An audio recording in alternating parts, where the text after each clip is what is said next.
Episode की शुरुआत में वो स्पाइडर बॉय कहता है हमें चीज़ों को जल्दी जल्दी करनी होगी वरना यो हाइनेस आ जाएंगे। वो स्पाइडर गर्ल कहती है तो चलो जल्दी जल्दी काम करते हैं। तभी हम देखते हैं कि वहाँ पर कोई और आ जाता है और उसका ऑरा बहुत ज़्यादा खतरनाक होता है। वो स्पाइडर लड़की चौंक जाती है और कहती है आखिर कैसे यो हाइनेस इतनी जल्दी वापस कैसे आ गए? क्या आज वो मिड लेवल वॉर हीरोज़ का शिकार नहीं कर रहे थे? वो स्पाइडर बॉय कहता है जल्दी करो, हमें जल्दी से इस लड़की को ख़त्म करना होगा। वो लड़की कहती है ठीक है, सभी लोग एक साथ मिलकर। तभी हमें दिखाया जाता है कि वाल्केरी के पीछे एक बड़ा सा स्पाइडर होता है। वो सोच रही होती है क्या खतरनाक हो रहा है, और जैसे ही वो पीछे मुड़कर देखती है वो कहती है एक एडवांस लेवल वॉर हीरो। वो बिना वक्त ज़ाया किए हुए अपनी तलवार को निकालती है और उस पर हमला करने के लिए जाती है, लेकिन हम देखते हैं कि वो स्पाइडर अपने एक ही हाथ से उसके तलवार को रोक लेता है। वो कहता है तुम्हें मरना है क्या?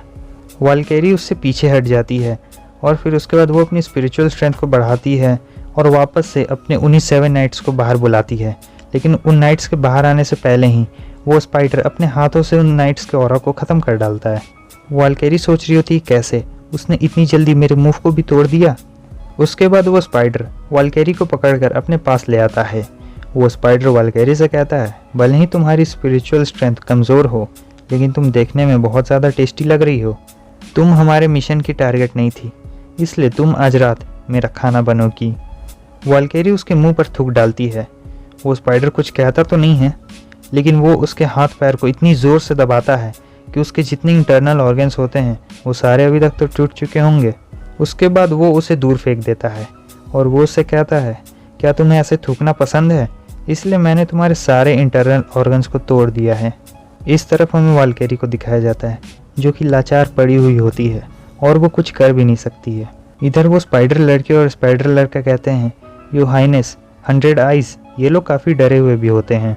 वो स्पाइडर कहता है कि टाइम हो चुका है और हमारा टारगेट यहाँ पर क्यों नहीं है? तुम लोगों ने इस कमज़ोर से मिड लेवल वॉर हीरो में इतना टाइम क्यों लगा दिया?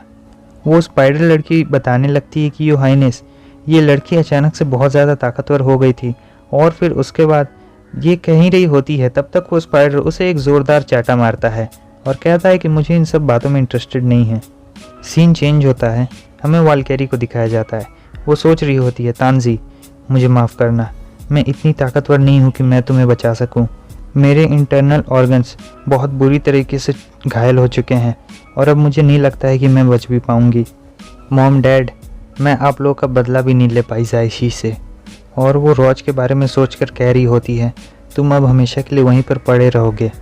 वो स्पाइडर कहता है जो वहाँ पर गिरी हुई है उसे साफ़ करो और उस छुटकी को मेरे रूम में भेजो। बहुत दिन हो गए हैं, मैंने बहुत दिनों से अच्छा खाना नहीं खाया है। तभी हमें किसी की आवाज़ सुनाई जाती है ठीक है, मैं तुम्हारा खाना लेके आता हूँ। हम देखते हैं कि रॉज भी वहाँ पर पहुँच चुका है। वो स्पाइडर कहता है मिशन का टारगेट भी यहाँ पर आ चुका है। रॉज उससे कहता है तुम यहाँ पर अकेले आ गई थी, आखिर तुम मुझसे ये कैसे एक्सपेक्ट कर सकती थी कि मैं वहाँ चुपचाप लेटा रहूँगा? मैं अपने कॉमरेड्स को धोखा नहीं दे सकता हूँ और उन्हें छोड़कर भागूंगा भी नहीं। वो स्पाइडर गर्ल अपनी तीनों टीम को तैयार कर लेती है और कहती है कि तुम बिल्कुल सही वक्त पर आए हो। रॉज अपने मन में सोच रहा होता है कि वो बेसिकली तो अभी दूसरे लोगों की वॉर स्पिरिट पर है, क्योंकि उसने सारी वॉर स्पिरिट दूसरे लोगों की एब्जॉर्ब की ना। वो लड़की कहती है क्या ये भी मिड लेवल वॉर हीरो तक पहुँच चुका है? वो स्पाइडर सोच रहा होता है काफ़ी ताकतवर स्पिरिचुअल स्ट्रेंथ है।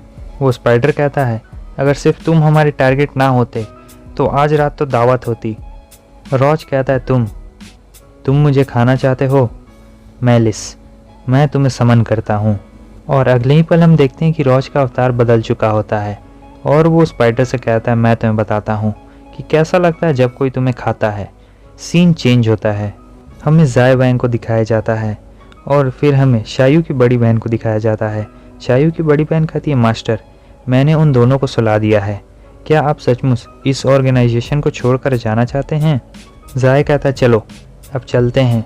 उसकी बड़ी बहन कहती ओह देखिए फॉग होना शुरू हो चुकी है। शायू की बड़ी बहन कहती यंग मास्टर मुझे इस बात का डर है अगर आप ऐसे छोड़ के जाएंगे तो ये दोनों फैमिलीज इस बात का एक्सक्यूज़ बनाएगी और हमारे लिए मुसीबत पैदा कर सकती है, क्या आप इसके बारे में श्योर हैं? जाय कहता है आज दिन के ख़त्म होने से पहले मुझे रॉज को ढूंढना होगा। सीन चेंज होता है, हमें उस स्पाइडर लड़की को दिखाया जाता है जो कि काफ़ी डरी हुई होती है। वो कहती है क्या ये एक मिड लेवल वॉर हीरो नहीं है? ये अचानक से अपने पैरासिटिक स्टेट में कैसे आ गया? ये तो एक एडवांस लेवल वॉर हीरो जितना है। इधर वो स्पाइडर सोच रहा होता है, मुझे नहीं पता है कि आखिर इसके पीछे का क्या रीज़न है कि हायर अप्स इससे पकड़ना चाहते हैं इस बच्चे को, लेकिन अभी के सर्कमस्टेंसेस देखने से तो ऐसा लग रहा है कि ये इसकी स्पेशल वॉर स्पिरिट की वजह से है। एक म्यूटेंट वॉर स्पिरिट नहीं, ये उतना ज़्यादा भी सिंपल नहीं है।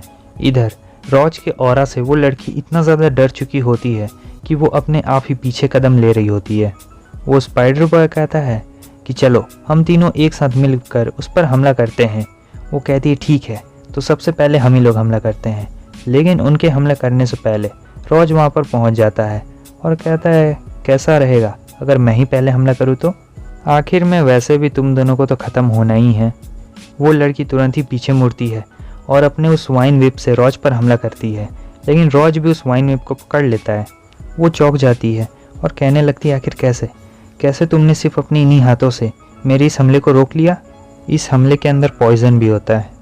और इस तरफ तांजी भी अपने स्पिरिट को बाहर निकाल लेती है और वो रॉज पर हमला करती है। रॉज अपने नए मूव का इस्तेमाल करता है जिसका नाम है एक्सट्रीम फियर, और इस हमले की वजह से आपको एक इल्यूज़न दिखने लगेगा जिससे आप बहुत डर जाएंगे, जैसा कि तांजी के साथ हो रहा है। वो लोग सोच रहे होते हैं आखिर अचानक से इसे क्या हो गया। इधर हम देखते हैं रॉज उन दोनों का सर पकड़ता है और एक दूसरे से टकरा डालता है। तभी वो स्पाइडर रॉज पे हमला करता है, लेकिन अगले ही सीन में हम देखते हैं कि रॉज को कुछ नहीं हुआ होता है। वो लड़की कहती है कि तुम्हारी स्किन पेनिट्रेट हो चुकी है, आखिर क्यों हमारे जहर ने तुम पर असर नहीं किया है? रॉज उससे कहता है इस तरह का जहर मेरे लिए कुछ भी नहीं है, ये बस एक कचरा है। वो स्पाइडर कहता है अब देखने से ऐसा पता लग रहा है कि क्यों हायर अप्स तुम्हें कैच करना चाहते हैं, यानी तुम्हें पकड़ना चाहते हैं। वो इसलिए ना तुम्हारी इस अजीब सी पावर की वजह से। हाँ, और वैसे भी मुझे इसकी ज़्यादा परवाह है नहीं। और हम देखते हैं कि वो स्पाइडर अपने मुंह से जाले निकालता है, बहुत सारे जाले। वो उन जालों से तलवार बना लेता है। वैसे भी इसके साथ 6 हाथ हैं, मतलब 6 हाथ में 6 तलवार।